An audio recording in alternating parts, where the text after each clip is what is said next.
Bonjour à tous et bienvenue dans ce journal tout en images du 1er mai. Une journée importante et historique pour les syndicats. Ils tentent de redonner un second souffle à la mobilisation contre la réforme des retraites. Autre manifestation, cette fois automobile avec les 5 et 2 litres du Mans, c'était ce dimanche. 170 véhicules de collection ont participé à cette 38e édition. Le défi est toujours le même, consommer le moins d'essence possible. Et puis enfin, une voiture d'exception en défilé à Fresnay-sur-Sarthe, la Chénard et Walker, la toute première gagnante des 24 heures du Mans. Plusieurs milliers de personnes dans les rues du Mans pour la fête du travail. Un jour symbolique pour les syndicats, placé sous le signe de l'unité. Sur la réforme des retraites, le message il est clair et il est unitaire et il est immuable. 64 ans c'est non, et de ce point de vue-là, il n'y a pas de raison que l'intersyndicale ne fonctionne pas. Donc le mot d'ordre il est commun, il est partagé et il fait l'unanimité. Je crois qu'il est important de rappeler au gouvernement Macron et au patronat que le dossier de retraite n'est pas clos et qu'il est important que les salariés s'expriment et continuent à s'exprimer, les privés d'emploi, les retraités, pour exiger en effet de meilleures conditions de départ à la retraite et une réforme adaptée aux besoins des temps modernes. La réforme des retraites est sur toutes les pancartes et sur toutes les lèvres. Pour beaucoup, le combat est loin d'être terminé. La retraite à 60 ans. Oui, on est là, la retraite est peut-être passée, mais pour nous, citoyens, la retraite n'est pas finie. Le dossier des retraites n'est pas fini. Non, faut pas qu'il pense qu'il a gagné, non. Pour d'autres, le 1er mai revêt un air de première fois. À 12 ans, Noé et Sarah portent déjà fièrement leurs revendications. On a voulu venir déjà pour voir un peu l'ambiance d'une manif, et puis c'est le 1er mai, donc je trouve ça important, et puis pour un peu lutter contre la réforme. Je comprends que ça doit pas être déjà très agréable de travailler, encore moins jusqu'à cet âge-là. Moi déjà je fais ça aussi pour ceux qui vont bientôt partir en retraite. Une initiative saluée et partagée par leur belle-mère.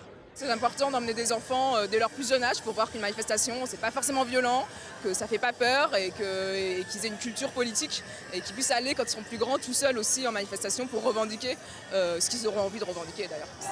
Ce 1er mai marque la 13e journée de mobilisation contre la réforme des retraites. Reste à savoir si l'intersyndicale durera dans le temps. La loi doit entrer en application dès le mois de septembre.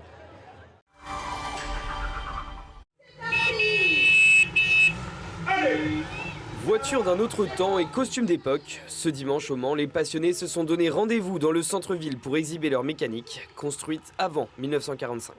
C'est une voiture de sport des années 20, donc qui est un bon moteur, un moteur SCAP culbuté, donc ce qui est assez rare pour l'époque.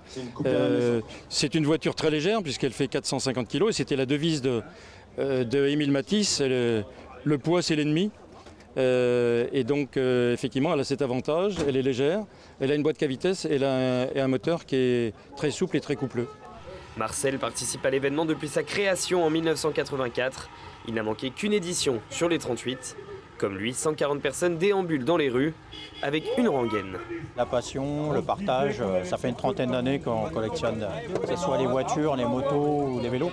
C'est un peu papa qui m'a transmis la passion, donc j'aime bien et puis voilà.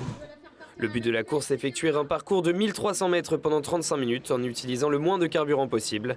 Le tout devant un jury composé en grande partie par des partenaires de l'événement. Notre rôle, c'est on a tout simplement les équipages à choisir au niveau bien entendu, on va prendre les choix, élégants, malchanceux, sympathiques, on a plusieurs thèmes, et on est 6-7 jurés, et on va mettre les numéros qui correspondent à notre choix personnel. En plus des voitures et des motos, cette année, le public se délecte de passages de tracteurs anciens, vapeur d'essence, pétarades et bruit de klaxon, contentent les visiteurs venus en nombre. En fait, moi j'ai pas fait le tour encore. Et il y a un monde fou au niveau du public, c'est énorme. Il y a du monde partout là.